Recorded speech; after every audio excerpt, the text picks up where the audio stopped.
Shalom. Shalom. How is your Gimel Thomas? It was good. It was good. So, Gimel Tammuz is the anniversary of the Rebbe's passing, and which was in 1994. So, 29 years. Mm-hmm. And this is his. This is in 1992. That is his last. Yep. So, like it says, B'siyata D'Shmaya Shabbat Parshat Tetzaveh Yod Adar Rishon Hey Tafshin Mem Aleph. So that's 5741, and we're in 5784. Did I do that correctly? I think it's 5752. 5752. No. We are not in 5752. No. That's when the Maamar. No, it says 5741. Oh, really? Yep. Oh, I don't know why I have it 52 then. Okay. No, it says Hey Tafshin Mem Aleph. Yeah, So- I'm just looking at the English. This is the last Ma'amar that the Rebbe. Really? The English says 5752? I mean, you're seeing the same Hebrew that I'm seeing, right? Maybe it's well, yeah. Well, Oh, there's an asterisk. Okay. What? Let's see what that asterisk is saying. Because what's the asterisk? Yatzal or bekuntris purim katan tafshin nun bet. Yeah. There we go. So this was the last one that the Rebbe prepared to be. So it was originally said over in Tafshin Mem Aleph, and it was passed out in 5752. Likrat Yom Gimel Shehuchbal Bo Ki Tov. So it's on Wednesday, which Wednesdays on Wednesdays. So there's no, in Genesis 1, there's no God saw that it is good on Tuesday. On Tuesday, on Wednesday, it says it twice. So for this reason, Wednesday, actually, a lot of people get married on Wednesday, particularly because it says Ki Tov on it twice.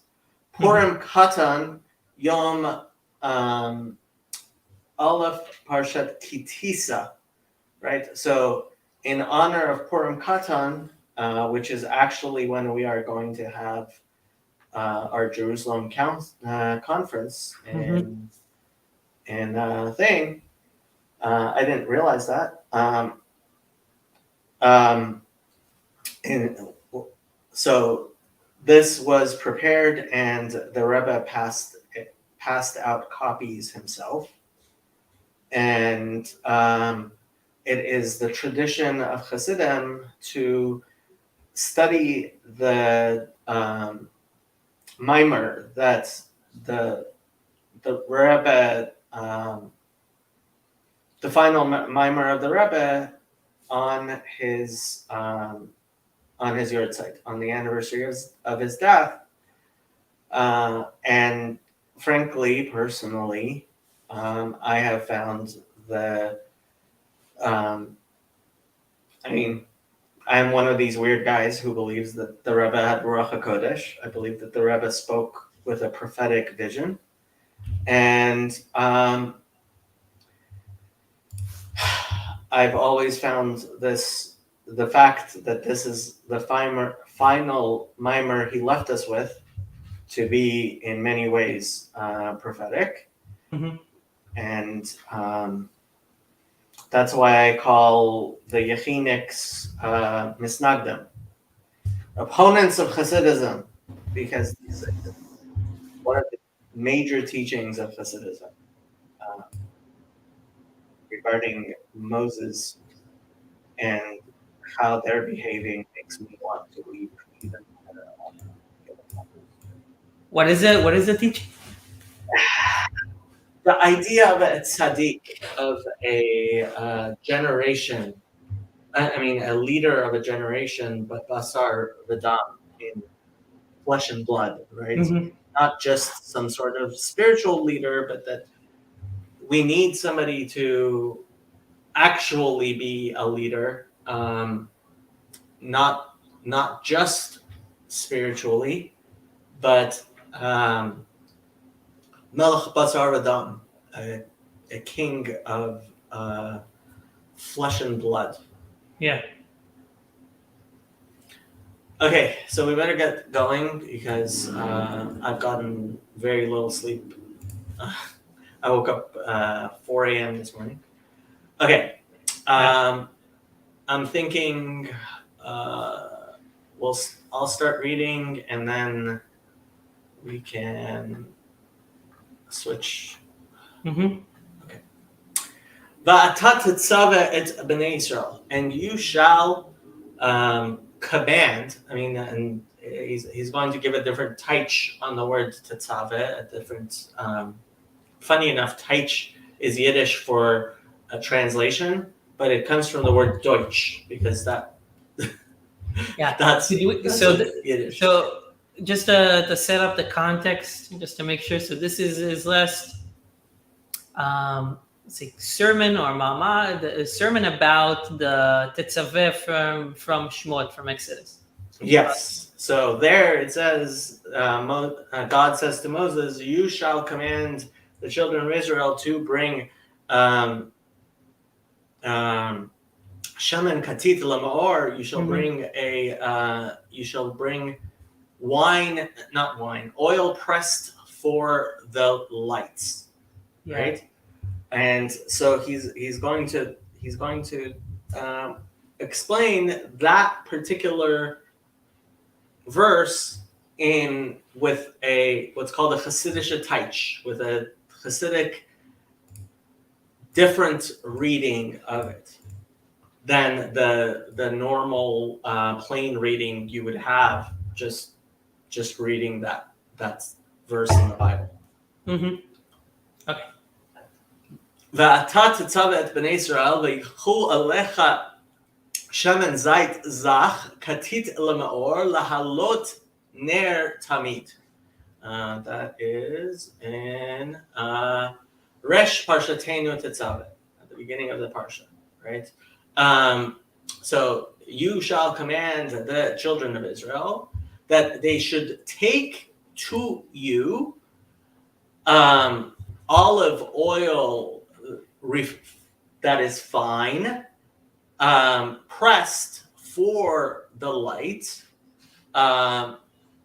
to give light, lamaor, lahalot ner tamid, to cause to come up an eternal flame. V'yeduim hadiyukim bazeh, and it's known that there are commentators which look at specifically what this means. The bechol hatzivuyim shebetorah, that in all of the commandments of the Torah, ne'emar tzav et bnei Israel, it says command the children of Israel kuyot sebot, or something similarly. V'chan ne'emar v'atah tetzaveh, but here it says and you shall command et bnei Israel. V'lahosef, and to add another question, the haidiyuk ma shekatuv v'atah tetzaveh hu lo rak behalashon ela behatochen.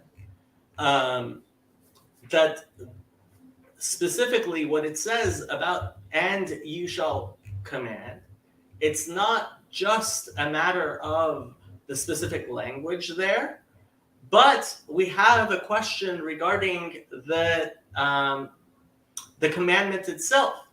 The lashon v'atah tetzaveh mashma shemoshe hu hametzaveh. that it appears as if it is Moses himself who's the one who's giving the commandment.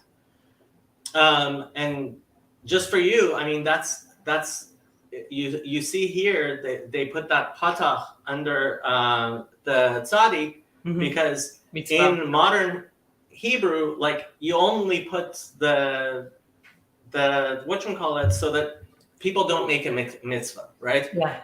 So I mean, make a mistake. So they wouldn't read Shemoshe hu ha mitzvah. They would read Moshe hu ha mitzaveh. He's the one who's commanding. You see the difference? Yeah, no, for sure. I understand that. V'tzarech lahav. So what he's saying here, because I was trying to bring up the parasha as well, just remember it, and I also saw that it says that this is the only parasha in the only one in maybe in all the Chumashim that Moses is there, that Moses is not mentioned specifically. It's V'atah and not Moses' name. I was not aware of that. Okay, interesting. Where did you see that? Well, that was when I just opened Wikipedia, but now I have Sifrei. Okay, so I'm wondering who mentioned that to you. Yes, I can take a look. Yeah.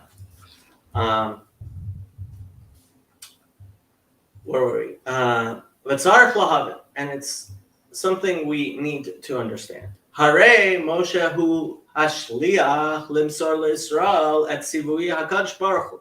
That Moses is only an emissary who gives over to Israel that which the Holy One, blessed be He, has commanded. V'lama Maamar V'Atah Tetzaveh. So why would it say, and you shall command? Gam tzarech lahaven mashkatu v'yikhu alecha. And we have another question. Why does it say, and you shall take, and they shall take to you, sheyaviu shemen lamoshe alecha, that they would bring it to Moses, like it says, to you, the lachora, that it appears. Kevan shahalat hanerot haita al yedei Aharon, that his brother Aaron was the high priest, so he's the one who actually lights the menorah. So lama hutzrach lahavi et Hashem and Lamoshe. Why was it necessary for them to bring the oil to Moses? They could have just taken it straight to Aaron. Gam tzarech lahavin, and it's also we have another question. Ma shekatuv shemen, when it talks about the oil, gomer katit lamaor. It says that it is pressed so that it would give light. The lachora hava lemar, that it would appear that it should have said shemen laha'ir, right? It says shemen katit lamaor, right? It is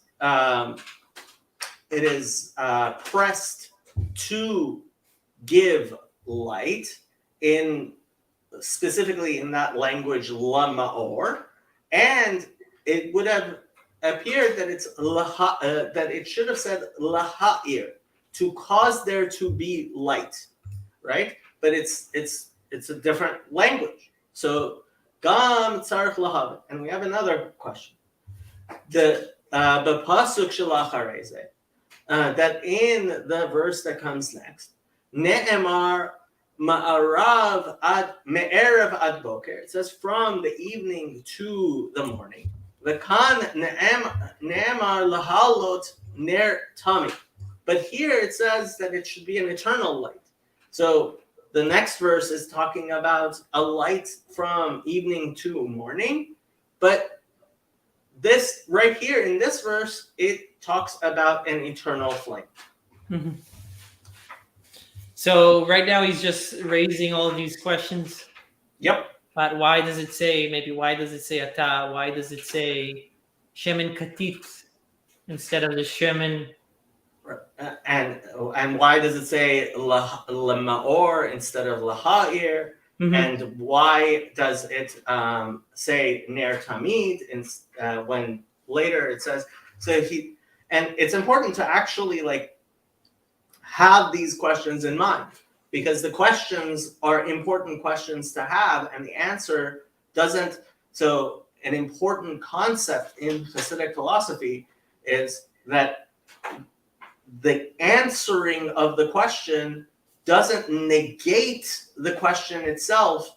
It is part of understanding when you truly understand the question and the answer, you've gone on a journey which allows you to have a better understanding than if the question had never existed in the to begin with. Right. Yeah. That was the first time that we met when I told you I don't know if I should I looked it up. I looked it up. I looked up what we were talking about, so I got an idea about what it is, and then I can't voice the question because I already have a conception of the answer in my mind, and that limits me to an extent. Yeah. It's always good to actually. So we have Rabbeinu Daniel Shalom with us. Yes, the question is more important than the answer. Preach, Jacob. Rabbeinu, do you know how much it would mean to me for a student of Ner Yisrael to come on Gimel Tammuz and learn V'Atah Tetzaveh with me? It would make my entire year, and it would make the pain of Gimel Tammuz so much less. So if you want to be Menachem Avelim, please, I am going to send you a link, and you can come on and be Menachem Avelim. Donnie, where's Donnie? There's Donnie. And we love you either way. I don't know if I love him. Okay, fine, I love him, but only because God said I have to. And the Rebbe. Your turn. My turn. Okay. Wow, it starts with all the Umavar kuvod kedushas morenu chotnenu admar. Admor במאמרו הידוע ד' ה' וקבל היהודים. Divrei hamatchil. That's so many commentaries. So Jewish commentaries oftentimes are start with a particular quotation from verses, right? Mm-hmm. So this is actually from Esther, V'kabel haYehudim, and the Jews accepted, right? Mm-hmm. And so this gets translated to English sub verbo, meaning underneath the word. Got it. And so here he says that you're gonna. Yeah, I saw that. Donnie says, I'm driving, just saw Bill Burr live, and you guys are way more entertaining. I'm sorry to hear that. He used to be good. So he says that the Admor is clarifying. Who is this? Yeah. So this is his choten, his father-in-law, who was the sixth Lubavitcher Rebbe. Okay, so he clarifies that tzivui, tetzaveh, utzavta v'chibur. So tzivui or tetzaveh, to command, the root is connected to the word together or in public. So tzavta is Aramaic. So we say that not the first interpretation of the word command, but an a deeper, a different interpretation of any time we say Asher Kidshanu b'mitzvotav, right? That he has sanctified us in his mitzvot. That the mitzvah is related to this Aramaic concept of tzavta, which means chibur, which means to connect two things together. Yeah, I said public or together because also, and here is my connection to Bill Burr too. So this is deep. In Israel, there is like a theater that's called Tzavta, and it does a lot of stand-up. Tzavta, and from my understanding, or how it's maybe used more modern, is also this idea of like in public. Betzavta, like together. Let's do this together. Interesting. Okay. Not a common word, but I know of it. Okay. V'zeu V'atah Tetzaveh bnei Israel, and this is what it means in you shall command or connect Israel. Shemo shehu mekasher u'mechaber et bnei Israel im or ein sof. That Moses, he was the one that connects and entwines Israel with the infinite light. What do we call that one? The infinite light of God. Yeah. Infinite light of God. ועל ידי שמשה משפיע לישראל, שמקשר אותם עם אור אינסוף, and by doing this connection, this intertwining with the light, על ידי זה נעשה יתרון והוספה במשה. So not only is it that Moses, that we get something by the fact that Moses brings this light down to us, but Moses himself is also made something greater by the fact that he has this capacity to be this tzavta, to be this chibur, to be this intermediary between God and Israel. It reminds me of when Chazi and I were talking about Pirkei Avot. It says, אל תעבוד את הרב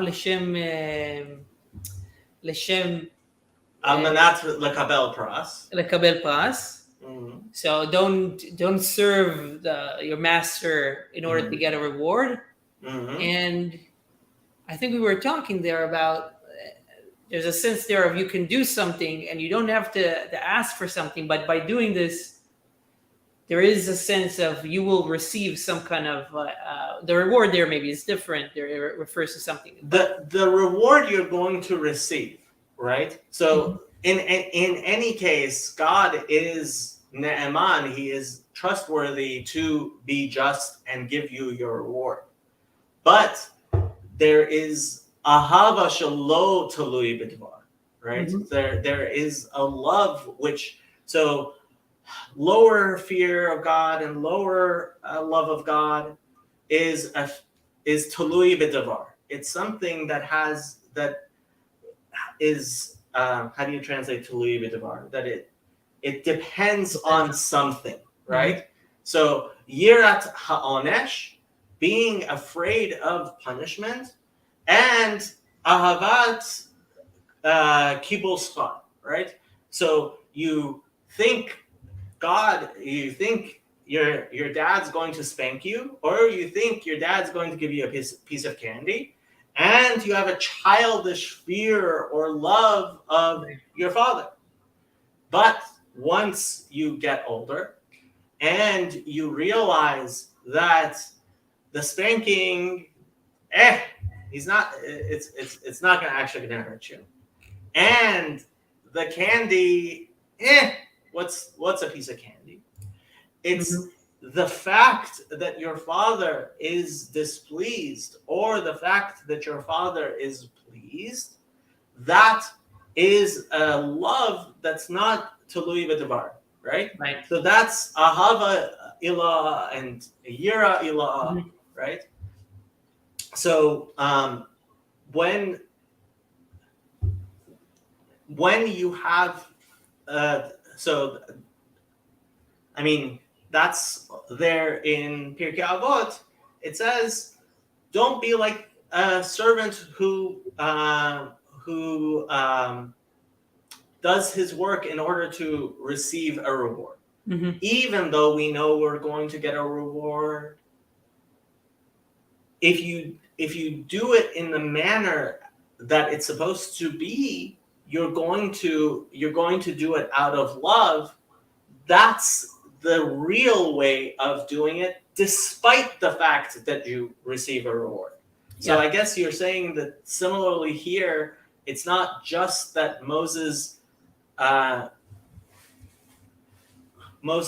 is giving to us, but he himself is gaining from that relationship Mm-hmm. with God and us. Yeah.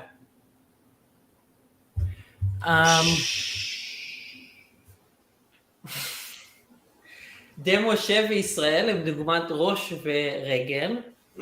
Moses and Israel are like the head and the foot, or the leg. Sorry.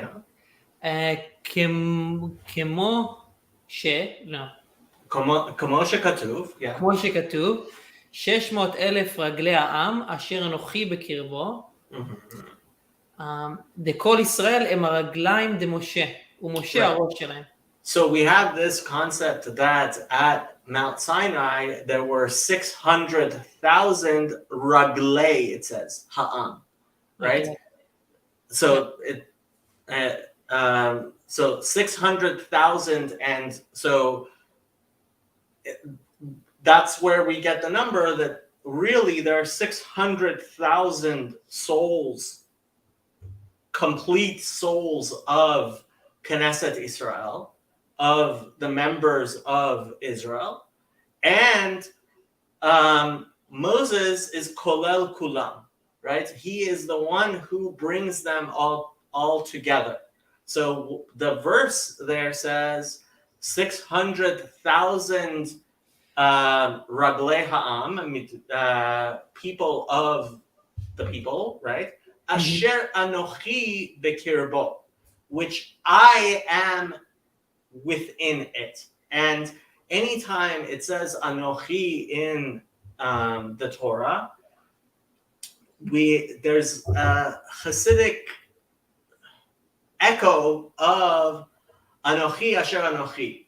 Anochi refers to he who said Anochi on Mount Sinai. He who said I am on Mount Sinai, because that's the first word of the Ten Commandments is Anochi. Yeah. Right? So Moses says so Moses and God and Israel are at Mount Sinai connected, and this verse makes that clear. Mm-hmm. And it says here that all of these the 600,000 people are like the legs that bring Moses to the mountain. וכמו שבאדם הרגליים מוליכים את הראש למקום שהראש מצד עצמו אינו יכול להגיע לשם. כמו כן הוא במשה וישראל, שעל ידי ישראל הרגליים דמשה מתווסף עילוי במשה. So Moses by himself, the head wouldn't be able, or the head can't go where the legs don't take him. So they took him there. So that actually reminds me that I was listening to this morning, I think, that it talks about the idea of how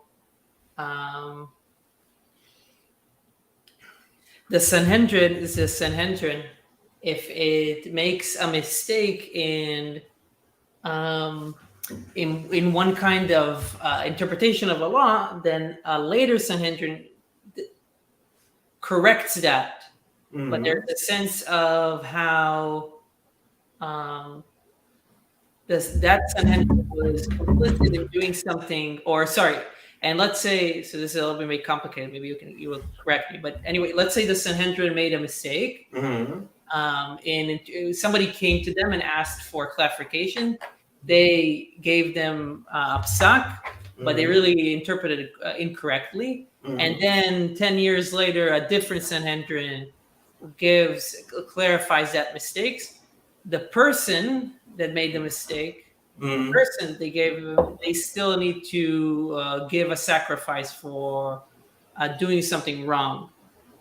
Because the Sanhedrin brings a and the person, I think, he also brings, and the idea is something about there's a connection between the head of the Sanhedrin, the head of the community, and the community, that they're complicit, both of them, in the Sanhedrin giving a wrong interpretation. So it's not just the Sanhedrin that make a mistake. Like if the Sanhedrin made a mistake, it must be that the people have contributed to a fracture, let's say, in just a fracture in the society that makes the Sanhedrin not cooperate the way that if I remember correctly, what it says is that they bring the Sanhedrin brings an offering for the population, and the question is, if the Sanhedrin made the mistake, why does it say that it's a thing for the entire right? That sounds very Talmudic, then. I think that's the question. Why does it say that it's a korban tzibur, right? Yeah. Okay, that makes sense. Machatah tzibur, right? It was the individual members of the Sanhedrin, but as you said, right? The fact that it's there must be a relationship between the two. Yeah. Okay. Bechol Israel. Bechol Israel. Where are you? Bechol Israel hem haraglayim de Moshe. Third line up. Bechol Israel haraglayim Moshe rosh shalem. Yeah, I think we read all that. Oh, okay. I was like in Dezeu Moshe. Oh, right.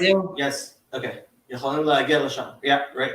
כמו כן.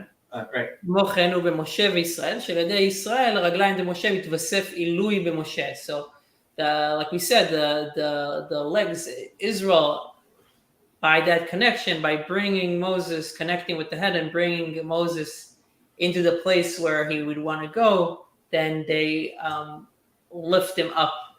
Yeah. They raise him. There's an additional, ascent. Ascent. דזהו. דזהו מה שכתוב. 600,000 רגלי העם אשר אנוכי בקרבו. So that is what is written, that 600,000 feet of the legs of the nation, which I am within them, with them. שעל ידי רגלי העם נמשך הגילוי דאנוכי בקרבו של משה. That by the people, the revelation of Anochi, again we say this is the spirit, the spirit of God, comes to be in the vicinity of Moses, or in Moses. Yeah. וזהו ואתה תצווה את בני ישראל ויקחו אליך שמן זית. How do you say that? Go. How do you? Gomer. Gomer. And the rest. And the rest? Yeah. וזהו ואתה תצווה בני ישראל ויקחו אליך שמן זית גומר. And when it says, and you shall command or connect Israel, and they will bring you the olive oil, על ידי שמשה יצווה ויקשר את בני ישראל עם אור אין סוף, על ידי זה יביאו בני ישראל שמן זית למשה, ויקחו אליך שיוסיפו תוספות אור במשה. תוספות אור במשה. So here we understand that they're helping him ascend, they're ascending him, if that's the right grammar. And this is how we learn about him giving the oil It's- So the oil it says to "Ve'yichu clarify. alecha." They bring the light. They bring the oil to you, right? Mhm. So, yeah, they elevate it. Mhm. So Dan Smith says, Google, each sinner is exempt from the korban chatat, which is the sin offering, required of one who commits such a sin unintentionally. Instead, when the mistake becomes known, a single offering is brought for the entire nation with the participation of members of the Sanhedrin. And that's from Torah Web, Rabbi Mordechai Willig, Rabbinic Error. And apparently Bill Burr bombed, and this is a huge, this is very important news. We have to take to heart. Yes. Yeah. Or maybe Okay. we're doing so great that we're. I doubt that. Okay. Gimel. Ulavar ze makdim b'hamamar, and to so he I believe until now was just explaining what the Frierdiker Rebbe said in his Maamar. So he's explaining. He says, and to explain this, it introduces, starts speaking in that Maamar. Moshe Rabbeinu nikra Raya Mehemna. That Moses is referred to in the Zohar as the faithful shepherd. This is how the Moses is referred to throughout the Zohar, is the faithful shepherd. The Shnei Pirushim Bezeh, that there are two explanations of this title. Shehu Ro'eh Ne'eman, that he is a shepherd who is faithful, right? Who can be relied upon. Shel Israel, of Israel. Who zan u'mefarnes et Israel be'inyan ha'emunah. And the second one, that like a shepherd, so what does it mean, Raya Mehemna? The one explanation is that he himself is Ne'eman, that he is someone who is trustworthy. The other one is that like a shepherd feeds his flock, he is the one who provides emunah, to faith, to Israel. The ha'emunah sheyeshna be'Israel mitzad atzman, that the faith that Israel has through as an inherent thing of themselves. She'Israel hem ma'aminim b'nei ma'aminim, like it says, Israel are the faithful children of faithful ancestors, right? Where does it say that? Because that sounds familiar. The Ma'aminim b'nei Ma'aminim. There's a song. It's a song, yeah. So Shabbat. This is in the Talmud. In the Talmud, but Ma'aminim b'nei Ma'aminim. I would sing this in the soccer game. Yeah. It's a very common song. Yeah. I think he bombed because you said we're more entertaining. That's why I think he bombed. Okay.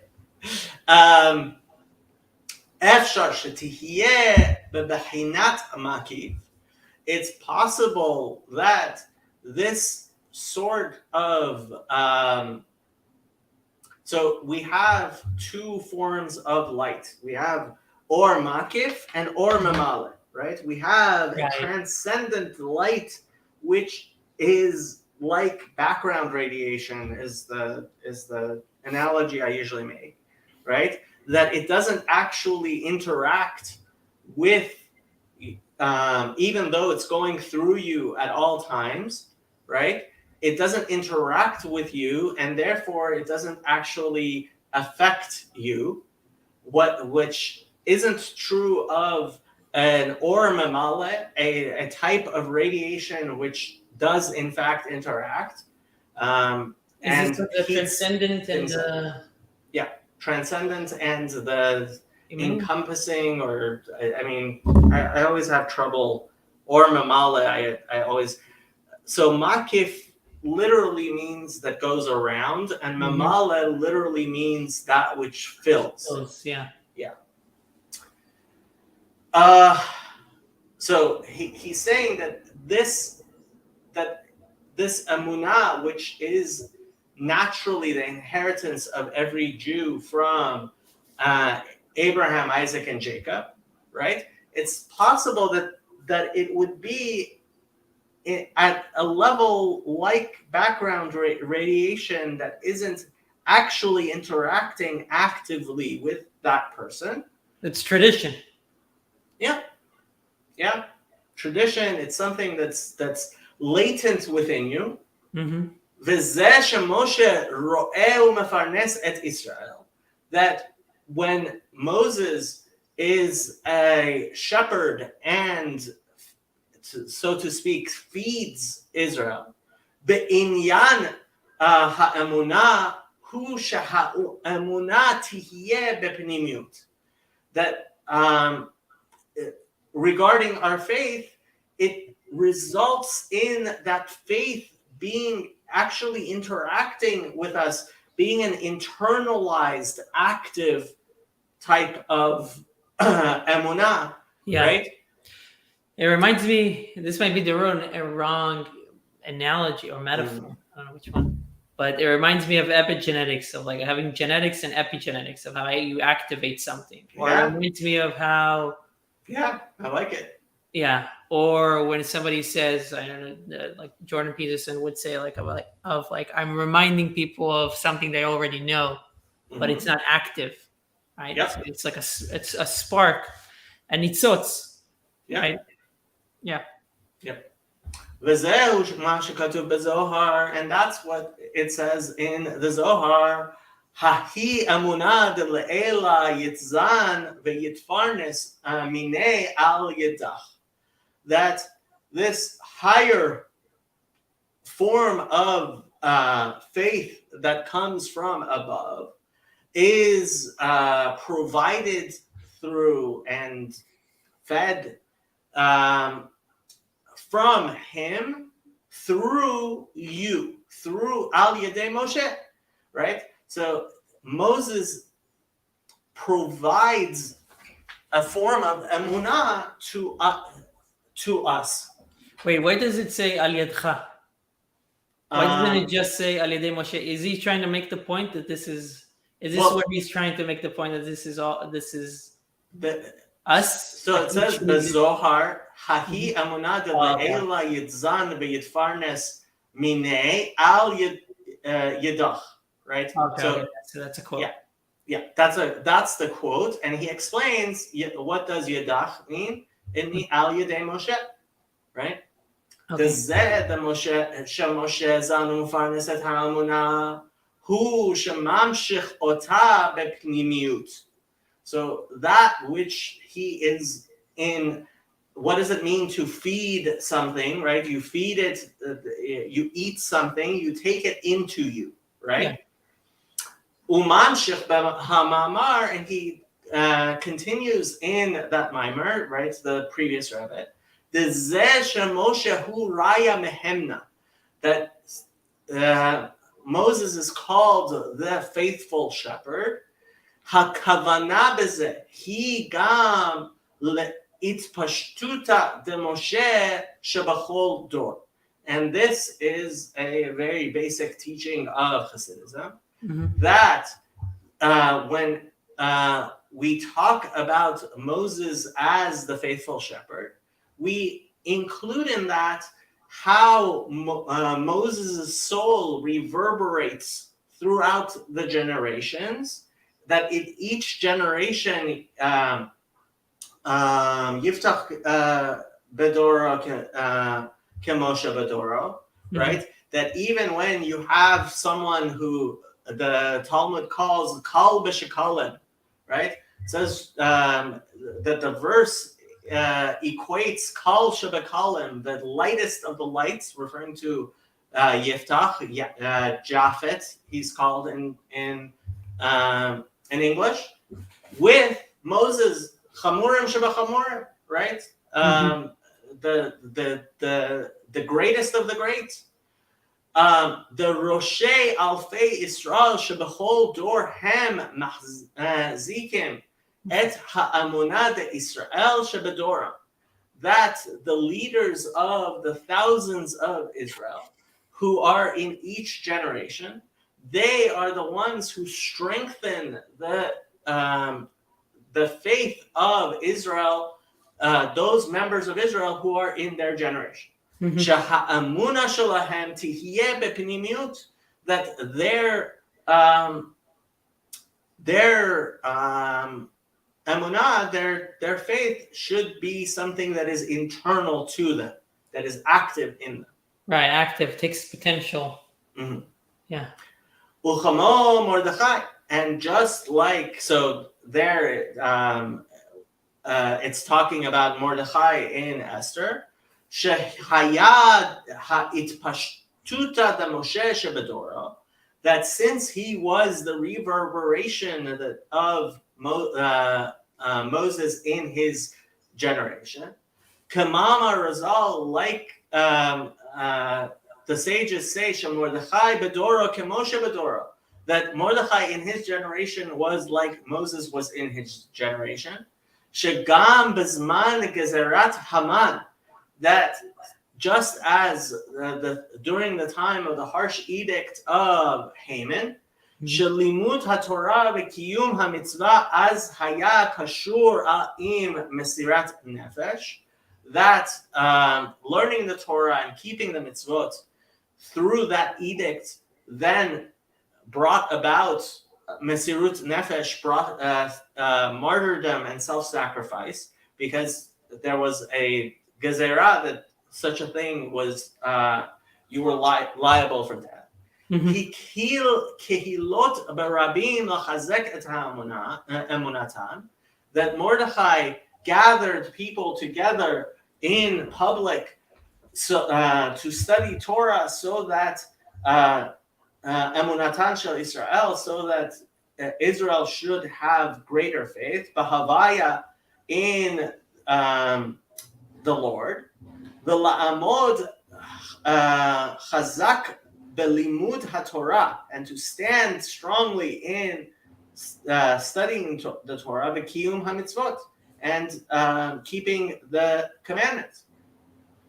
V'lacharei shemavaer ba'arucha shemoshe ve'itpashtuta delay, and after explaining at great length that Moses and his reverberation, the reverberations of him in each generation, shebachal dara mahzikin et ha'emunah de Israel, that they strengthen the faith of Israel. Mevayer diuk lashon hakatuv shemen gomer katit lamor. There he explains why specifically it says that the oil is crushed to give light. Lamaor velo lahayir, that it specifically says to cause there to be light, as opposed to shed light. I mean, the diuk is in the other Maamar and at length. Yeah. But, yeah. Now it's going to explain why. Well, no, he's basically, he's just saying that is explained there, right? He's not going to tell us what it explains. He's not going to tell us what's explained there. We're going to have to learn that one maybe next week. Shebezman Hagalut, except I believe the Frierdiker Rebbe, if I remember correctly, had much longer Maimarim. He would take a very long time to explain things. So yeah, that might be next level. You might have to learn that with Rabbi Daniel Shalom. Yeah. Yeah. Shebazman hagalut, that during the time of the exile, shekol echad ve'echad hu nishbar v'nidke, that each person, because of the exile, is broken and shattered. Katit, meaning crushed.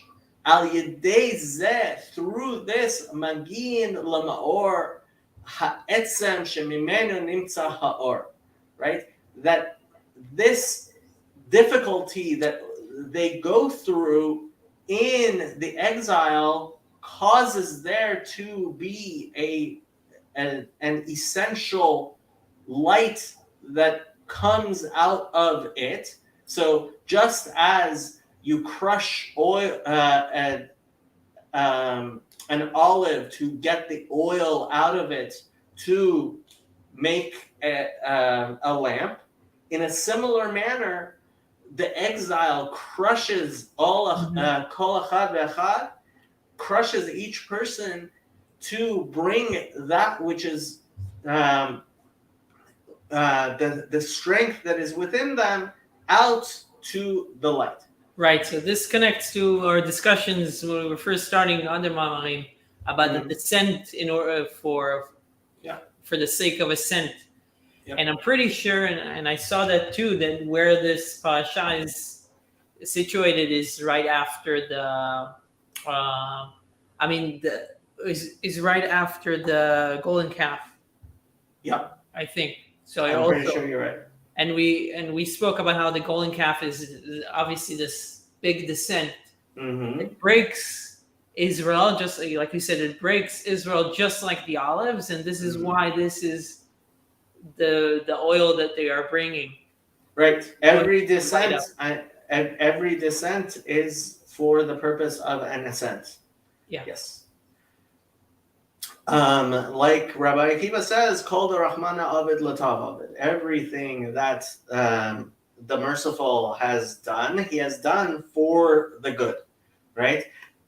Not that it itself is good, but that in the end, it will turn out to be good.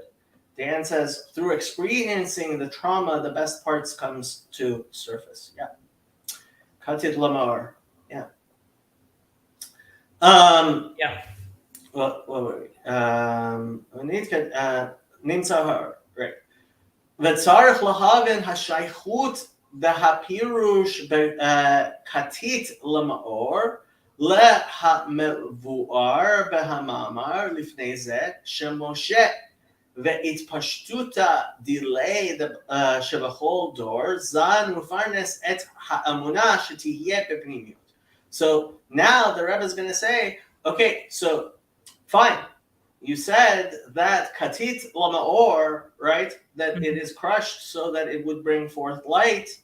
But what is that connection between the fact that Moses is and his reverberations do it and make it so that it would be internal, and the katit. Right. So, your turn. Let's do it. והנה הביור בפסוק ואתה תצווה בה, and here comes a clarification in the verse, and you shall command or connect. בהמשך למבואר בתחילת המאמר,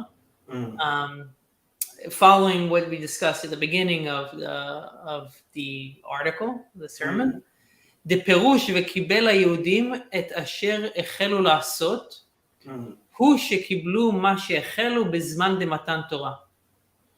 So this is going on a verse in Esther, right?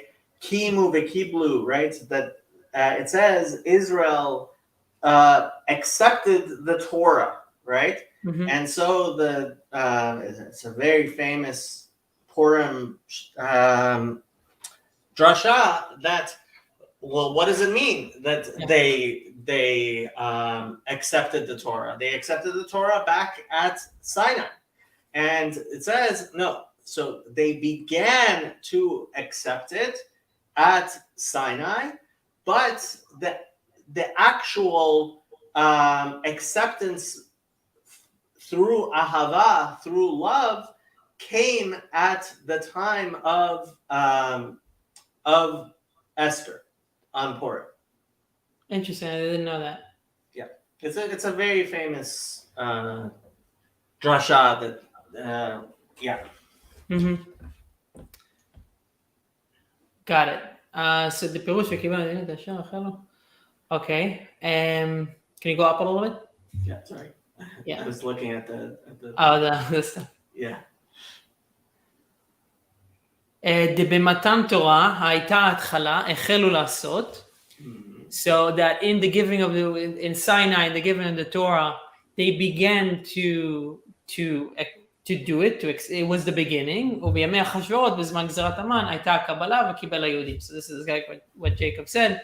It started in Matan Torah in Mount Sinai, and they accepted it. Kabbalah, which I guess is maybe there is also love. You mentioned with love specifically happened in Zman Achashverosh. So Dan Smith says, how many years later was that? That was hundreds of years later. So Mordechai was one of the last prophets. And Moses was obviously one of the first. If not the first. Yeah.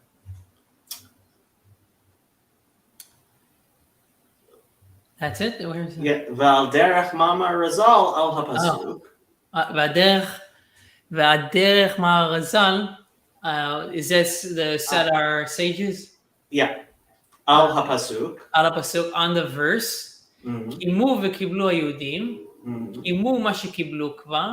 On the verse that we mentioned from Esther, that they did what they already received. זה שהקדימו נעשה לנשמע במתן תורה, הייתה רק הקבלה, ובימי אחשוורוש קימו מה שקיבלו.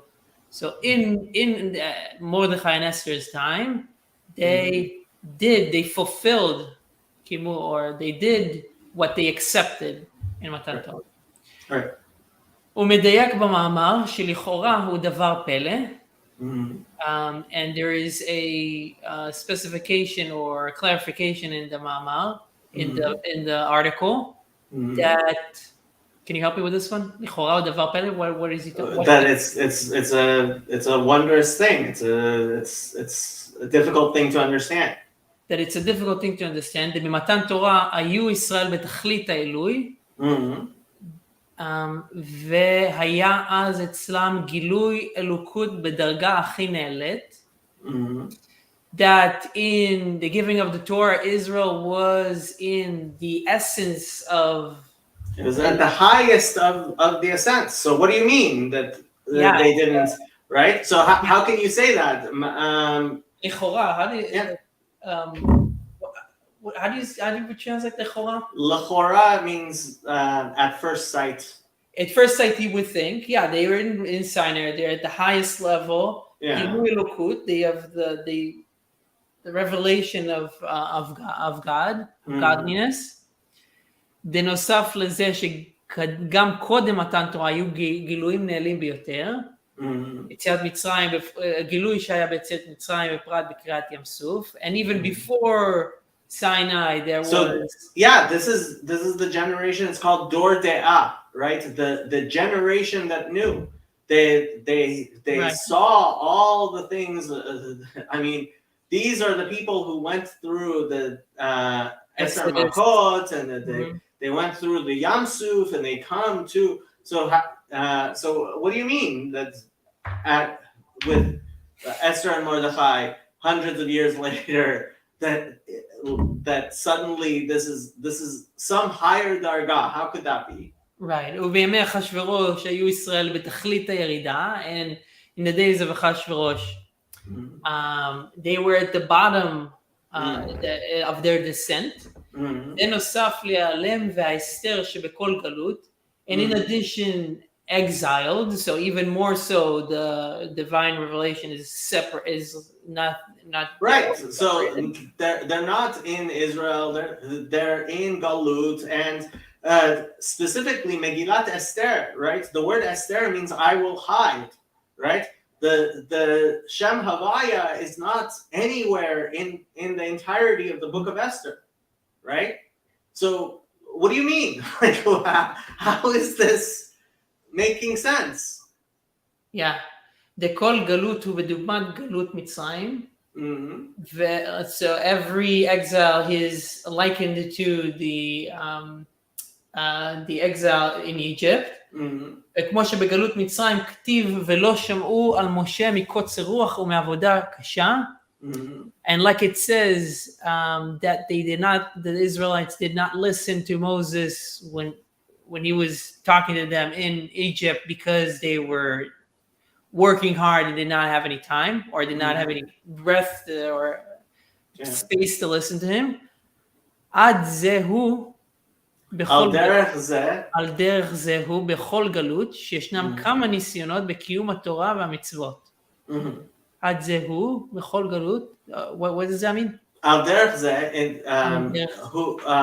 so in a similar manner as in Egypt, the people, because they didn't have straw to make the bricks, right?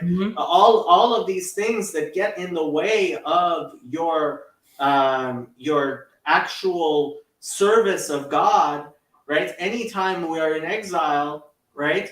We have all these worldly matters that stop us from doing Torah and mitzvot.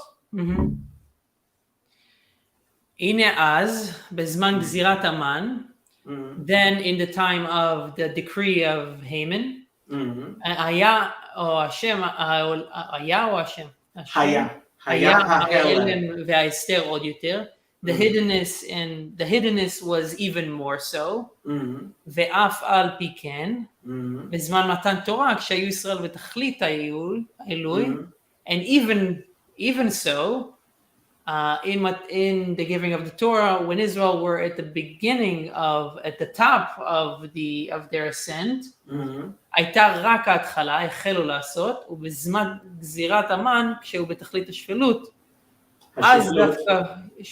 אז דווקא קיבלו מה שהחלו במתן תורה. So even so what we just said, so at Mount Sinai, they were at the highest level and kimu v'kiblu, right? That they said Naaseh v'nishma, right? So in a sense, yeah, that's beautiful that they were at the top of the mountain, right? That they had seen all of this godliness, right? But in a different sense, when you're in Shushan Habira, right? You are in Galut, and it's a time of Hester v'Helem, right? And so, in one sense, Matan Torah is the greatest because that was the greatest revelation of God. Yeah. But in a different sense, Purim was the greatest because that was at the bottom. We weren't eating man. We were, and this is essentially what we talk about on Purim, right? So the Arizal says Yom Kippurim, right? So he says the Day of Atonement is a day like Purim. It's what is it? What do you mean? It's a day like Purim. It's the highest day of the Jewish calendar. No, Purim, right, has a greatness to it in that you're eating and you're drinking absolutely the opposites of on Shabbaton, right? It's not even a chag. It's not, you're driving and you're involved in all the worldly things, right?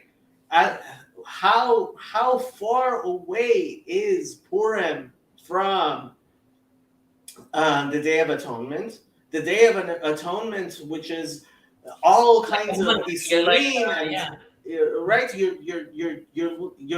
You're basically your soul's leaving the materiality of the world. You're not eating. You're not drinking. You're not asur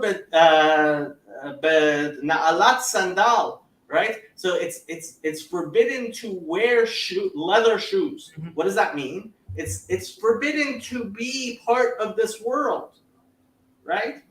But in a sense, Yom Kippurim, which is the opposite of it, that you eat and you drink and you do, you light fires and all the happiness in the world, right? Yeah. Davka, because you are bringing godliness down into the world, it's even higher than Yom Kippurim. Mm-hmm. So that Yom Kippurim, the Day of Atonement, is only a day almost like Purim. Very, very strange. Where were we? שיהיה בישראל בתחילת האלוהי, הייתה רק ההתחלה, איך לנו? I understand how when there is great revelation one can follow, but how about when one is distant and far? That is the real test of your commitment to Yeah. Yeah. Exactly. Okay, so והוא מבאר בזה, בזמן הגזירה, and we can clarify that at the time of the decree, היה קיום התורה ומצוות שלהם I'm still trying. Oh, right. Shalahem b'mesirat nefesh. במסירת נפש. Yeah. So at the time of the decree, the fulfillment of the Torah, them doing the Torah and the mitzvot, was by giving away their lives. They did it through self-sacrifice. Self-sacrifice. Yeah. גם בנוסף לזה. where am I? בנוסף לזה. Thank you. בנוסף לזה שהיה להם מסירות נפש, שלא לחפור חס ושלום. חס ושלום. That it wasn't a mesir. So there's mesir nefesh, which is as a kapara. It is something to wipe away the sinfulness of the world. כמבואר Torah Or is one of the primary books of Chabad Hasidism written by the Alter Rebbe. Okay. שבאים היו ממירים דתם, לא היו עושים להם כלום, כי הגזירה הייתה רק על היהודים.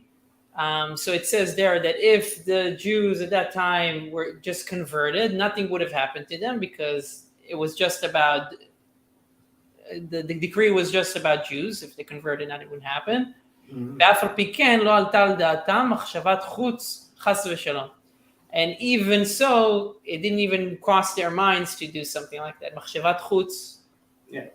What is that? This idea, this foreign idea that chas v'shalom, they should be willing to go ahead and change their religion. Right, did not even entertain it. Yeah. היה להם מסירות נפש גם על קיום התורה ומצוות, ועד שהקהילו קהילות ברבים ללמוד תורה במסירות נפש. So they also learned in public, like in big groups, about Torah and mitzvot, which was also a self-sacrifice. Right.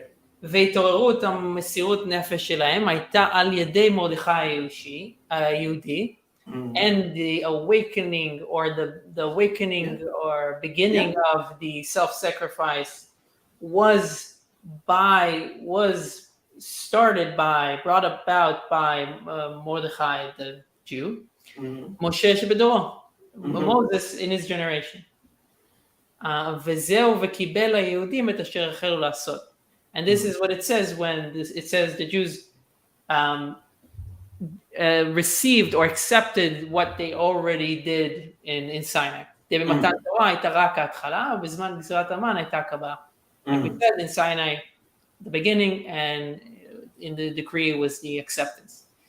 כי על ידי שהיה להם אז מסירות נפש בפועל על תורה ומצוות, נתעלו בעניין זה למדרגה נעלית יותר, מכמו שהיו בזמן מתן תורה, ולכן אז דווקא הייתה קבלה וקיבל היהודים.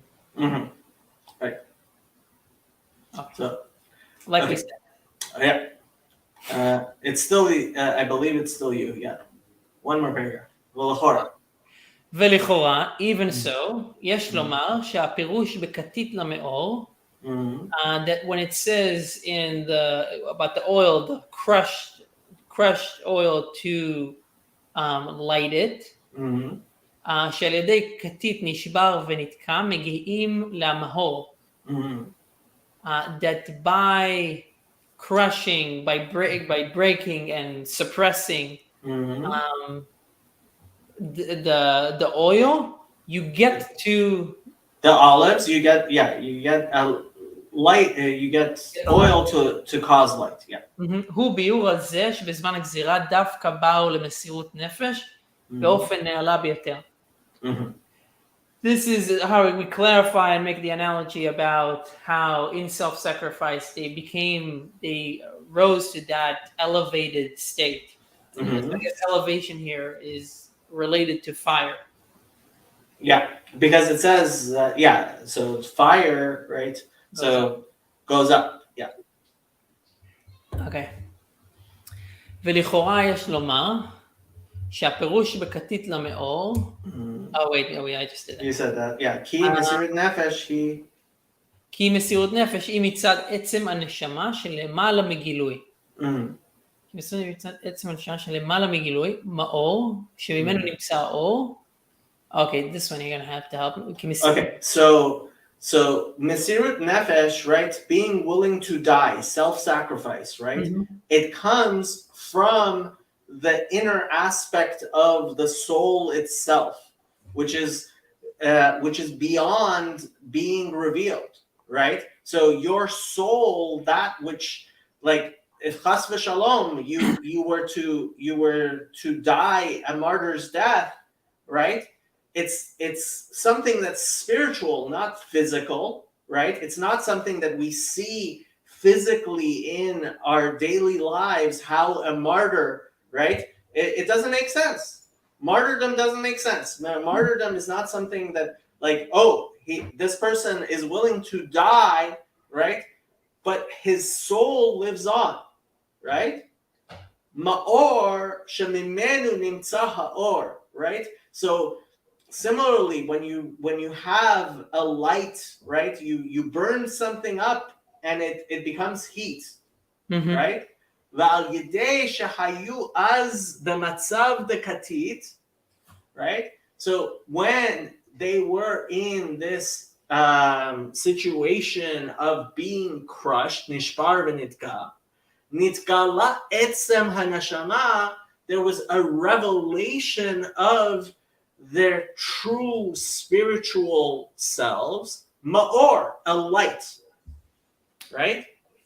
Right. So you see the connection between being in exile and martyrdom to olives being crushed, turned into oil, which then is burnt and fire becomes fire. Yeah, fire. Light. Yeah. Exactly. Okay. ועל ידי שהיו אז במצב דקתית נשבר ונתקע, נתגלה עצם הנשמה מאור. So this is what we just said. Yeah. אבל מהמשך וסדר העניינים במאמר, שהפירוש בכתית למאור, בא לאחרי העניין דראיה מאיימנה. So we will, I think he says, we will clarify in the next part where it says that the olive is refined or crushed. So he's saying that from the fact that these two things there's a seder to them, right? That first Moses feeds them, strengthens them in their emunah, and then we have this Katit. katit lemaor. Mashma, there is an implication. Keep on going. העניין כתית למאור שייך גם לזה שמשה זן ומפרנס את האמונה שתהיה בפנימיות. So it related to the fact that Moses, like we said, he feeds them or brings about the faith and makes it, increases its potential. Yeah. V'yesh levar what is it? The process of refining the olives into oil does not ruin the olives, but rather transforms the olive into a superior product. In a sense, yes, but I think the point there is, and we have to keep on going back and forth on this idea of Yom Kippurim, the Day of Atonement, and Purim, right? So there is a sense in which you want to be spiritual and to flee, right? So this is the ratzo v'shov, this is the back and forth of the soul, right? That it wants to ascend to the highest heights, and in one sense, that is the highest heights. But in a different sense, it's actually when you, in the physicality, in your body, in this world, you reveal God. So this tension back and forth is I mean, it's an eternal tension that you have to be able to see how, in one sense, Sinai is the greatest revelation of godliness, and in another sense,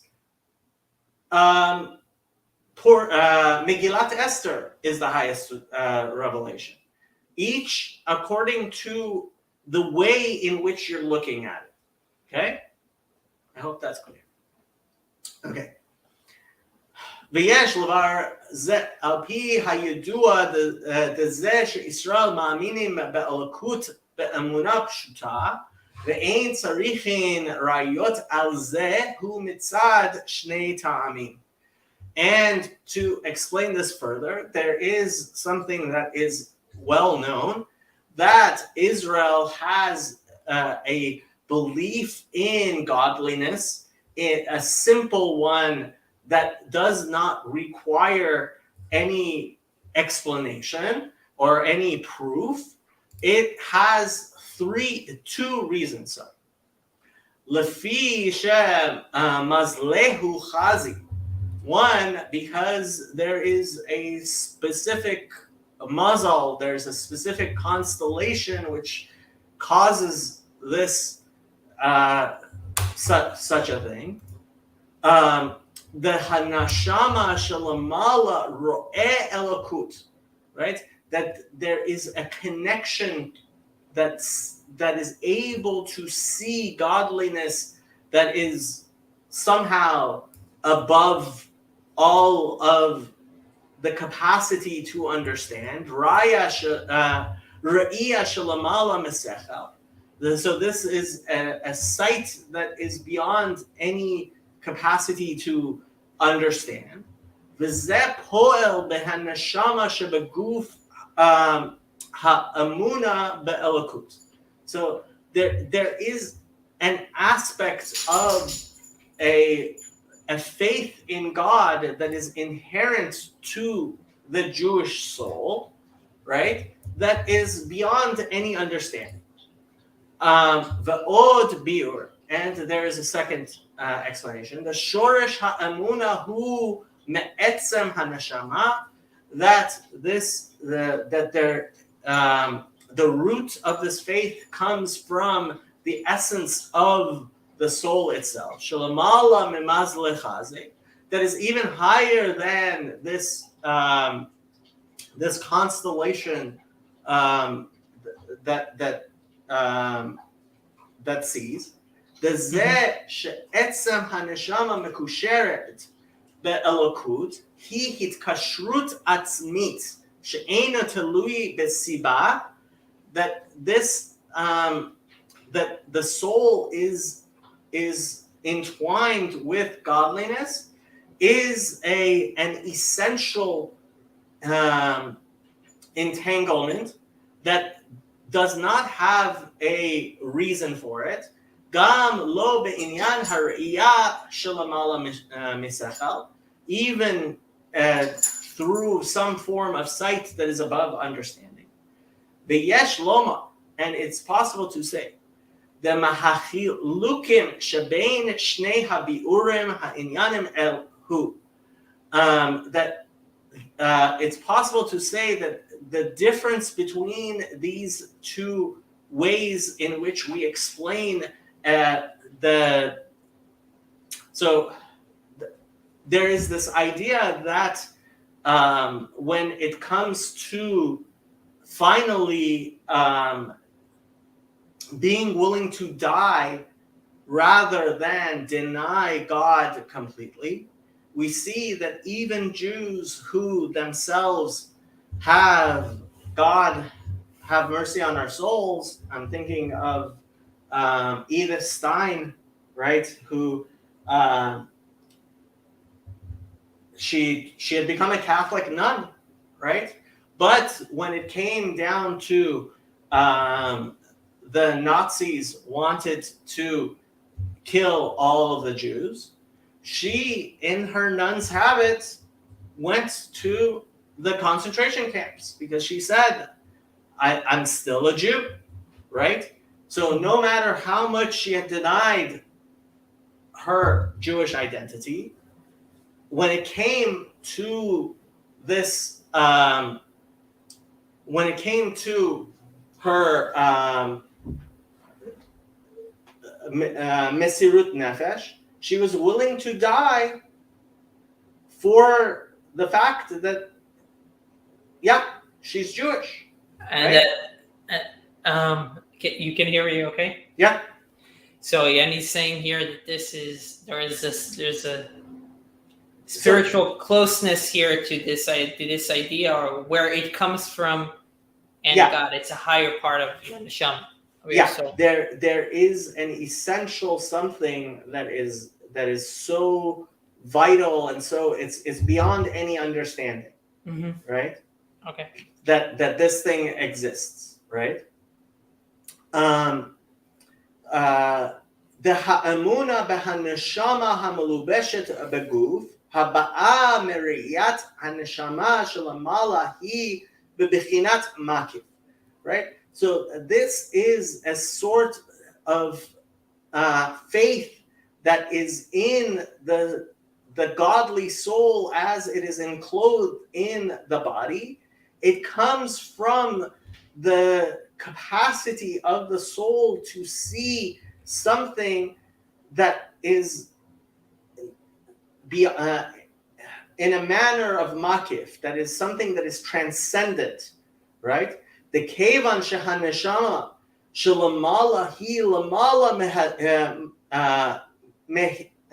hitlapshut lachen peulata behaneshama hamelubeshet beguf hi bebechinat makif, right?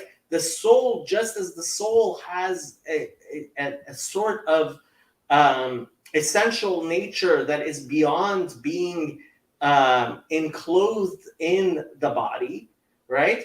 There's something there that is just completely beyond the material world.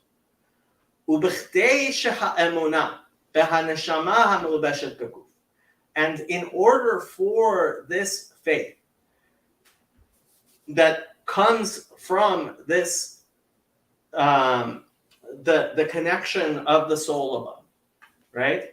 So that it will be something internal and active and visible. Hu al yedei gilui hahitkashrut atzmit de'etzem haneshama. That comes through a revelation of that which is most essential within the essence of the soul. Ki etzem haneshama hi ha'etzem shel haneshama hamelubeshet behaguf, because the true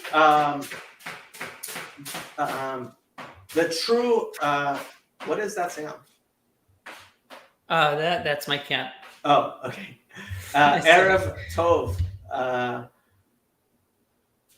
Chazi.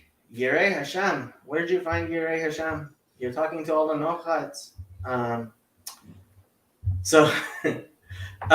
לכן האמונה דהנשמה המלובשת בהגוף, שמצד עצם הנשמה היא בפנימיותה, right? So the soul, its essential nature, it's that which is the most important part of it, is that which is inside, and that's which is hidden. The alfi is that, and in this manner, yesh levayer kesher ha'inyan behamamar. We can explain ha'inyanim behamamar. The two different concepts in the previous Rebbe's Maamar. Shaha'inyan dekatit lemaor ba behemshech lebiur ha'inyan deraya mehemna.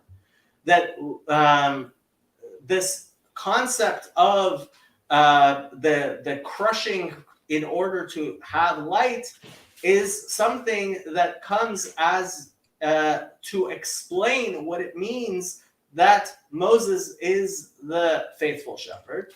Ki zeh shemoshe zanu mefarnes et ha'amuna shetihyeh bepnimiyut. That this which Moses, in a sense, feeds or provides faithfulness, that it would be something that is on the inside. Al yedei shehu megala et etzem haneshama, that he reveals that which is most essential in the soul. Shelamala mimaz lechazek, that is above this constellation. Maor lamala meor, that is a bringing forth of light that is even beyond light itself. Ma shekatuv katit lamaor, that which it says crushed in order to bring forth light. So what he's saying is that Moses is revealing, activating the essence of the soul that is in clothing, that is mekifa, mitlabeshet on the body. Mitlabeshet in the goof, right? Yeah. So you have, so these two things are related, right? Moses is feeding that internal aspect of the soul, and Katit is revealing that also that inner aspect of the soul. Uma shekatuv katit lamaor umavar behamamar bekidei lahagia lamamaor hu al yedei ha'inyan dekatit shebezman hagalut hu ki ikar hagilui de'etzam haneshama maor hu be'inyan hamesirut nefesh she'ikaro hu bezman hagalut kedolakama. It explains further that this revelation of the soul, it is a matter of self-sacrifice and martyrdom. Mm-hmm. Yes. Okay. והעניין הוא דזה שהאמונה דישראל היא באופן שהוא מוסר נפשו על זה. And the meaning of this, or the subject is that the faith of Israel is in a way that they give their soul, they give their life for it, for it. What do you mean? What does he mean by for the emunah, right? For the emunah, they're willing to die for their faith. הוא בעיקר באמונה שמצד עצם הנשמה. It is specifically the faith in the essence of the soul. that resides in the essence, in the essence of the soul. Yeah. דעה אמונה מצד זה, שהוא רואה מזלות חזאי, Mazle Chazi. מזל חזי, הגם שהיא בתוקף גדול. So this, like we said, it is on the side of this constellation. Right. It's something that's very transcendent. Yeah, הגם שהיא בתוקף גדול. בתוקף גדול, what does he mean by that? So tokef and makif, right? So you have this something that is very, very strong and high, right? But it's not something that's close to you. It's something that is way. So we talk about or makif and or memale, right? So you have or makif is in one sense stronger, but it's something that is not individual and active in you. And then you have, so this is, even though this is very great, right? That there's this essential nature to your soul that ultimately it's not capable of being separated from God, right? So he's going to keep on explaining. כידוע דעת מתות, דעת מתות. התאמתות. Yeah. שמצד הראייה היא ההתמתות הגדולה ביותר, גדולה ביותר. Yeah, so that really the revelation, I guess, the being the realization maybe of that is from this high capacity to see with your soul, right? Is something very, very great. מכל מקום. מכל מקום, כיוון שהאמונה שלו היא מצד סיבה, מצד זה שרואה, ואינה קשורה עם עצם מציאותו. So because the faith. So even if somebody has a lot of faith, right? Because he is able to see, right? He is able to see that it is something true, right? Nevertheless, because it has a reason for it, right? That he is able to understand it. Ve'eno kashura im etzem metziuto. It's not something that is in his very nature. Eina mukhrach sheyimsor nafsho al zeh. Right? Does not have to sacrifice himself for it.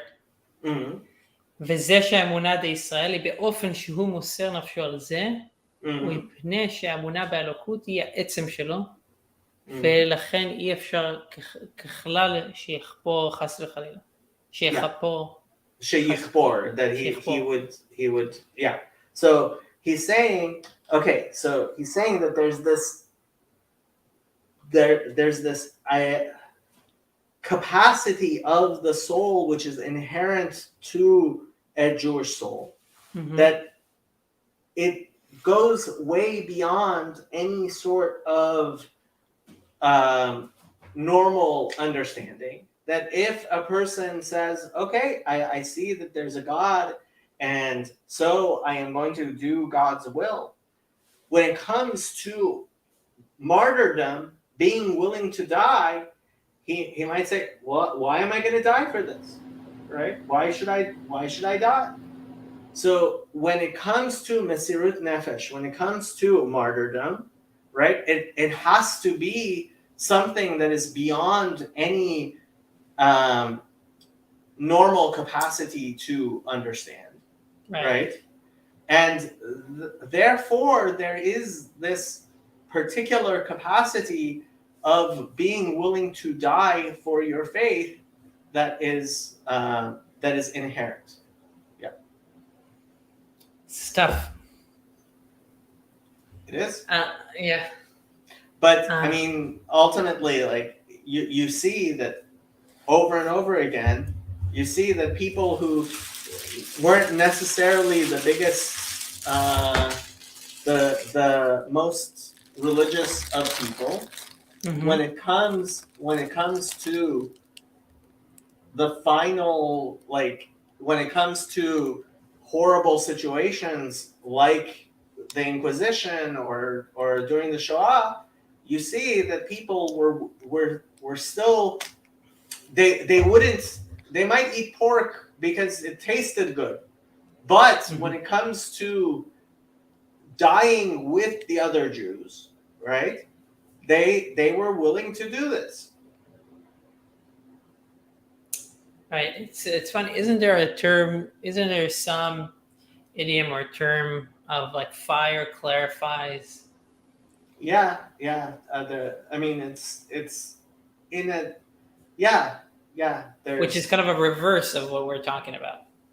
No, I mean it is. I mean, it's a reverse. It's the same thing, but it's just said in kind of reverse. Yeah. ועל פי זה, and according to this, יש לבאר מה שכתוב במאמר דזה, שמשה הוא ראיה מהאמונה. We need to clarify what we said about Moses being the faithful shepherd, who זן מפרנס את האמונה, that he feeds the faith of Israel. הוא גם בנוגע לרועי ישראל שבכל דור. התפשטותה דמשה שבכל דרה.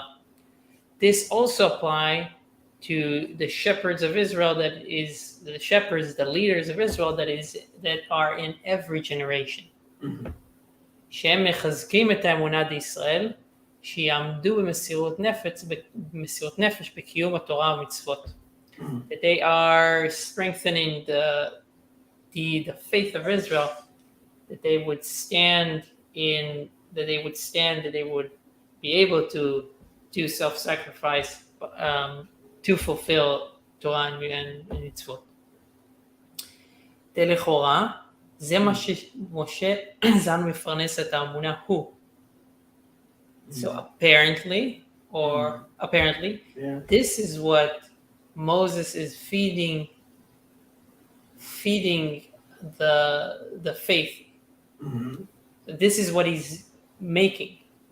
is כמבואר בכ"מ בכמה מקומות וגם במאמר זה עצמו, על ידי שמשפיע לישראל דעת באלוקות, שעל ידי זה באה האמונה בפנימיות. So what does it mean that he's zanu mefarnes et ha'amuna, that he feeds their emunah?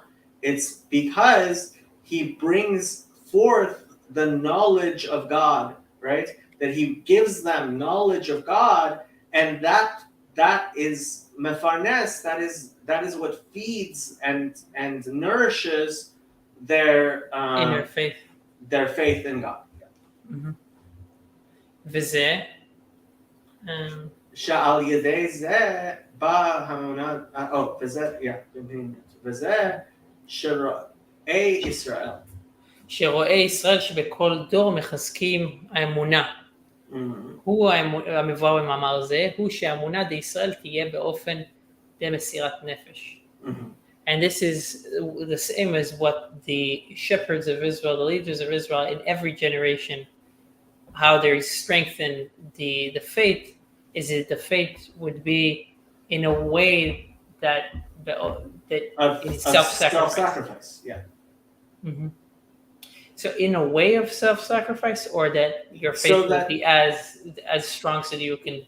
Well, I mean, so it's just the same. To do things b'mesirut nefesh, when it comes down to it, it's funny. Like what Luke Thompson and I had this conversation a few times.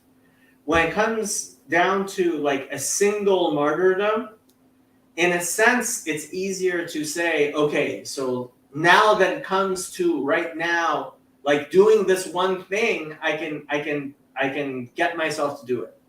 But when every day you are spending your life on Torah and mitzvot, right? Mhm. Like that's what every day is. It's your life, right? Your and so You can make more money.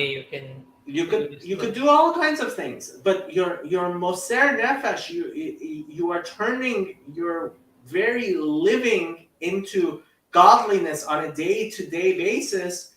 That's in a manner even more difficult than this one-time thing, right?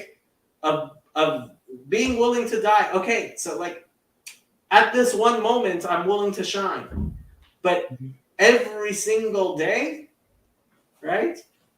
That has its own difficulty, right? So when they strengthen a person's faith, right? It's that your kiyum Torah mitzvot should be be'ofen b'mesirut nefesh, that it should be in a manner of self-sacrifice, of total commitment. Right. ועל פי הנ"ל, על פי הנראה למעלה, יש לומר שעיקר עניין דראיה מאיימנה. So according to what we just spoke about, what was just written, we must say that the essence of Moses is a faithful shepherd, הוא זה שהוא מפרנס את האמונה עצמה. Because, so remember, we said there were two ways of interpreting Raya Mehemna, right? One was that Moses himself is faithful and we can believe that he will, in fact, do his job. Faithful shepherd, yeah. Okay. Yeah. Mm-hmm. The second one is that he's Raya Mehemna, that he's the shepherd of faith, right? That feeds that faith. Yeah. Zan mefarnes tamunat, so zan, like with the root of feeding or food. מפרנס את האמונה עצמה, שהאמונה תהיה לא רק כמו שהיא מצד הגילויים, מצד זה שהנשמה שלמעלה רואה אלוקות, so that the faith would not just be the faith that you see when you see revelation, which is closer to the soul that is mitlabeshet. Yeah, so this is the soul that is able to see, right? The soul that is able to see. Yeah. So אלא מצד עצם הנשמה. Right. Okay. Not just the side that the soul that is able to see and sees all these revelations, but also the essence of the soul. Okay. וזה שמשה ממשיך את האמונה בפנימיות, בדעת והשגה, and the thing that Moses pulls he draws down the faith and the inner aspect. בדעת והשגה, in understanding and השגה, literally grasping, הוא תוצאה מזה שהוא זן מפרנס את האמונה עצמה, המשכת וגילוי האמונה, כמו שהיא מצד עצם הנשמה. So this is a result of him. Yeah, so Moses brings this faith into us, right, by his revelation of his he gives us Torah, right? He explains Torah to us, so then our minds can also understand it, right? And that feeds the faith and activates it within us. Okay, so wait a second. So, וזה שמשה ממשיך את האמונה בפנימיות, בדעת והשגה, הוא תוצאה מזה שהוא מפרנס את האמונה עצמה. So he's saying, so this is kind of like, we will hear and we will understand, meaning is first you strengthen the emunah, the faith, and on this you actually get to have da'at and a grasp of something, like an understanding, a more experiential or no, so, maybe us. Well, I don't know how to call it, but right, is that what he's referring to? It could be. I mean, I see what you're saying, but I think mostly he's explaining that Moses is he says the canal Saif Hey, like we explained earlier, the hamshachat ha'amuna bepnimiyut b'da'at hu al yedei gilui ha'yitkashrut atzmit de'etzem ha'neshama, that Moses, like, so what? How does a Rebbe, how does a Jewish leader, right? How does he reveal godliness in you, right? He feeds your faith by teaching you Torah. I think that's what he's saying, right? And that makes it so that your that which is inherent in your soul becomes something that is revealed in you. Okay, right. The emunah, because he makes because there's a distinction here between emunah and dat v'asaga. Right. So, like we said earlier, there is a form of your soul has this capacity of mesirut nefesh, right? That is beyond understanding, that is without understanding. Faith, right? okay, The yeah. emunah peshuta, right? But then there's also the emunah that is engendered in you by a rabbi teaching you Torah. And that is a revelation of that inherent emunah peshuta in a more pnimi, in a more internal manner. In your understanding. Got it. Okay. Makes sense. ועל פי זה. Okay, ועל פי זה יש לומר, and according to this we must say, בזה שבהדורות שהוצרכו למסירות נפש בפועל, so in the generation that had to effectively give their lives away, חיזקו רואי ישראל, התפשטותה דמשה, את אמונה של ישראל שתהיה במסירות נפש. The leaders of Israel, the shepherds of Israel, strengthened the faith of Israel so that they can do the self-sacrifice. נתגלה עניין דריה מהאמונה בעניין זה עוד יותר מבמשה עצמו. So this is actually even a higher level of what Moses did with Israel, because the leaders had to, in effect, they had to do this so that in the, like you said, Mordechai, they had to awaken it, right? Even it was even more so than that which was in Moses. He explains why.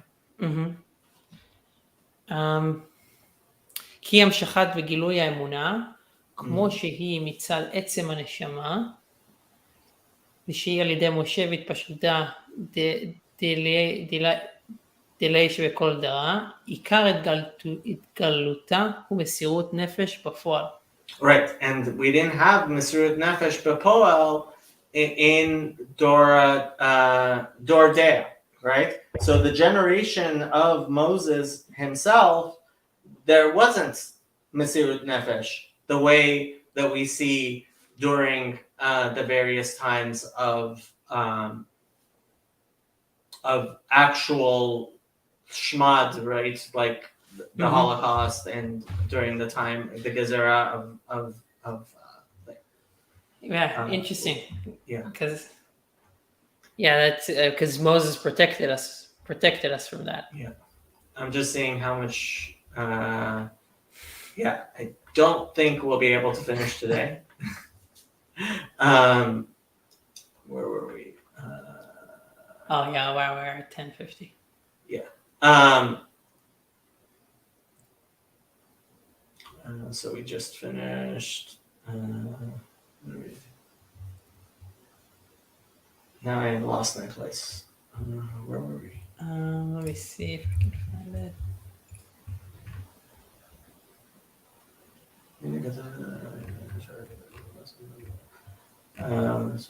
אחרי הנס לפורים.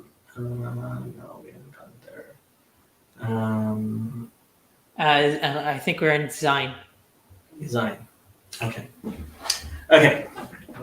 We'll go 10 more minutes and then you can tell me if no, I gotta go. I have class tomorrow morning.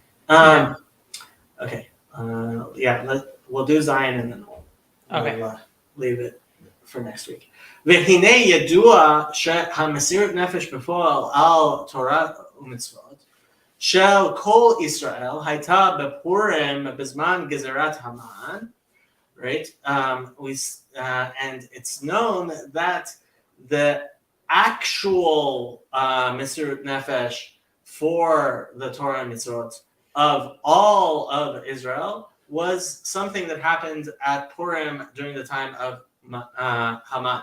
Mesirut Nefesh the Hanukkah Bizman Gezerat Yavan, right? So we have the Mesirut Nefesh of some people during the time of Hanukkah, right? Mm-hmm. It says that some of the Jews versus other of the Jews, but there wasn't the unified what happened at Purim.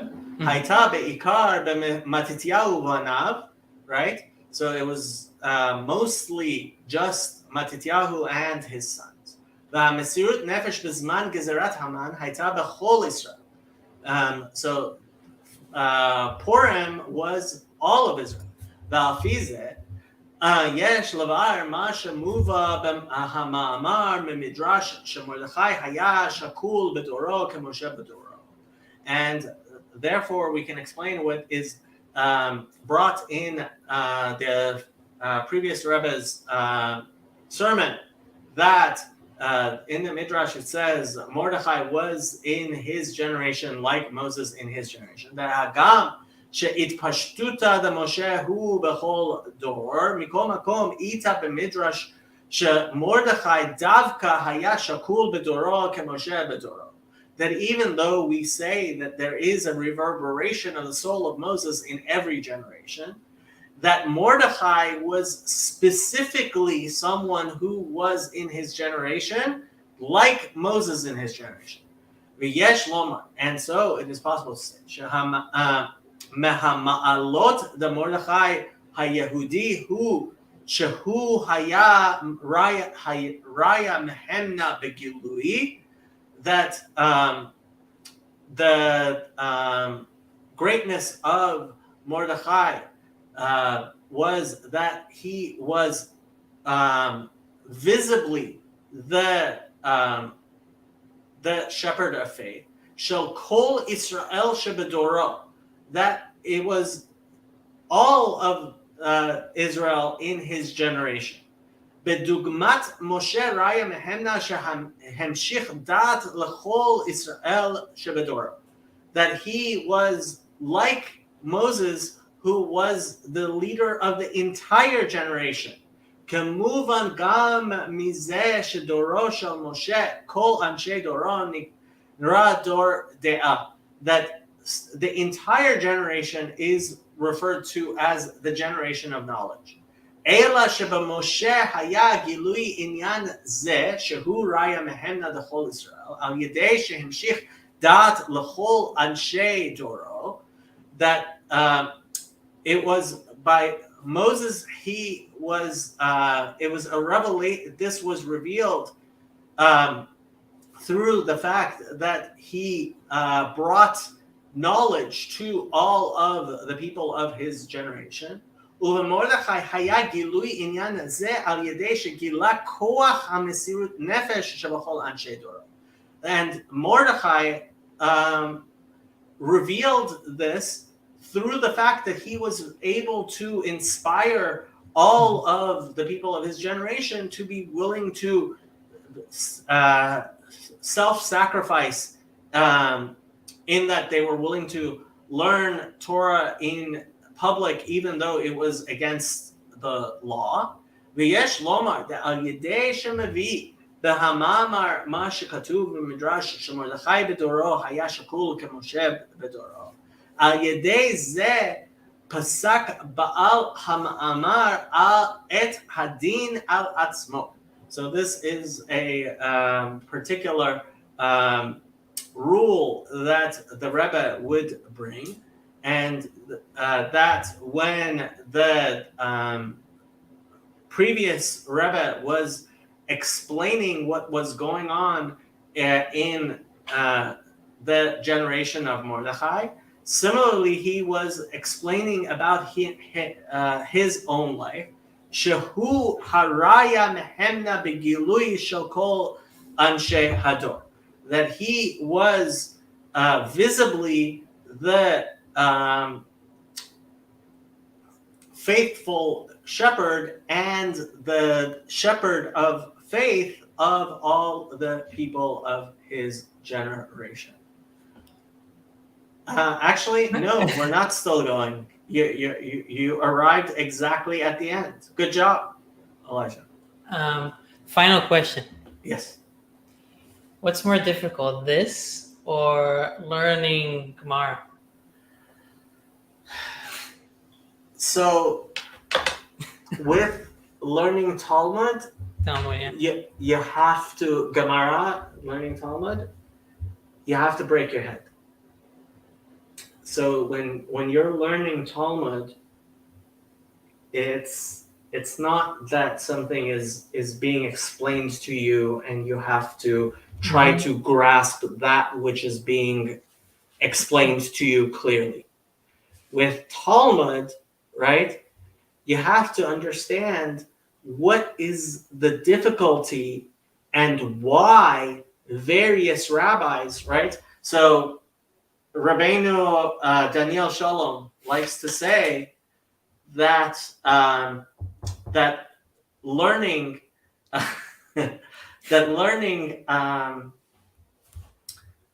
if you really want to learn Talmud, you learn Rashi and Tosfot, right? So what a page of Talmud, right, has Rashi and Tosfot on it, right? Yeah. So why do you need Rashi and Tosfot? Why do you have two commentaries, right? Similarly, like the Gemara, what is the Gemara? It's a perush on the Mishnah. Right. It's a commentary. So, yeah, you could, and it's a shakel and taria, right? It's an argument about the meaning of the Mishnah, right? Mm-hmm. So in the Mishnah itself, even though you do have Hilchot Pesukot, right? There's already differences of opinion, and you have to understand the differences of opinion between the various rabbis of the Mishnah, right? Mm-hmm. But when you get to Gemara, right? So there you have to see this differences of opinion in the Amoraim, in the differences of opinion in the Tanaim, in the Mishnah, and at our level, since we are in the generation of the Acharonim, right, we need the Rishonim, right, which is Rashi and Tosfot and Maimonides and Nachmanides and the Ritba and the Rashba and the Rif and the Ran and the right, all of the various Meforshim, right? And when you sit there with a shtickle Gemara, we would a single sugya can be 2 lines. We would spend a week full time. We would spend on 2 lines, right? Yeah. Because you have to understand. This rabbi says this, and this rabbi says this, and this rabbi says no. This rabbi said this, and this rabbi says that rabbi said this, right? And you sit there and you're trying to get what's pshat, what is the Mishnah saying, what is the Gemara saying, what is Rashi saying, what is Tosfot saying, right? And and I personally, I love learning it's all the way down to the Mishnah Berurah, Halacha Psuka L'Maaseh today, right? You have to you have to have this entire beautiful edifice of thought on this one particular prat together, and it's difficult, and it's difficult, and it's difficult, and then suddenly it breaks. That's why it's called breaking your head on the Gemara, right? It breaks, and all of it stands for that 1 minute in its glory, and then it's gone because who can remember all that stuff, right? And that's why somebody like a posek, like Rabbi Breitowitz, who's holding in the entire, like a posek holds in Gans, like when you're in yeshiva, you ask where you're holding, right? Which sugya are you learning? Because while you're learning that sugya, you have it in your mind, but your mind can't hold all of it, right? Like, and you move, right? If you're lucky, like I learned one tractate and I remember most of the tractate a little bit, right? But then you have a posek who's holding in Gans Shas, right? You ask him a question, he has to remember all of the 60 tractates. It's actually 63, but we say 60 tractates of the Talmud simultaneously, right? And that's why when you listen to somebody like the Rebbe or like the Yanuka, right? That he's grabbing from here and he's grabbing from there and he's grabbing from this guy and he's grabbing and he brings it all together. It's beautiful, right? But it's you only truly understand the value of it when you've broken your head on a small little bit. And that's when, like, somebody who's never lifted 5 pounds, like you've never bench pressed anything in your life, right? You think, okay, so bench pressing 5 pounds, what's the big deal, right? 50 pounds, right? But once you've tried it and you've seen how difficult it is, right? And then you see somebody like snatches 1,000 pounds, right? You're like, then you get it. So this, in a sense, is easier than Talmud, because in Talmud you have to actually get it, right? You have to break your head and you have to understand. And here, the Rebbe is pulling from here and pulling from there. But it wasn't until after I seriously broke my head on a Daf Gemara, and then I learned more Torah that I understood. Like, the Rebbe spoke for 3-4 years on end. He had over 600 chidushim on Chumash Rashi. Chumash Rashi, right? Do you realize how many thousands there are over 300 commentaries, super commentaries on Rashi, right? Right? To find a chidush on Chumash Rashi is, to find one chidush on Chumash Rashi, you're already, right? You're already doing something that is the feat of Hercules. But for 4 years straight, after his mother died, he just spoke about Rashi, right? He gave Rashi sichot, and each one of them, I mean, they're gashmak, they're right. And honestly, it's one of the reasons I'm so excited about the Yanuka. You listen to him. You were there. We were at the Chabad house on Friday night at Chino, and the rabbi, he's like, "Oh, have you heard the Yanuka?" You can tell there's just a quality of of Torah that's just like it's just good. You can something you can taste. You can taste the Refined. difference. Yeah, Mhm. you can taste the difference. It's not Manischewitz. It's like it's it's actually good wine. You know? Mhm. Yeah. Cool. Yeah, I'm sorry. I got you excited. You did. When your wife asked you what you learned in Kollel this week, and you only learned 2 lines, that's not surprising, Elijah. That's the normal. Okay, I'm going to end the broadcast.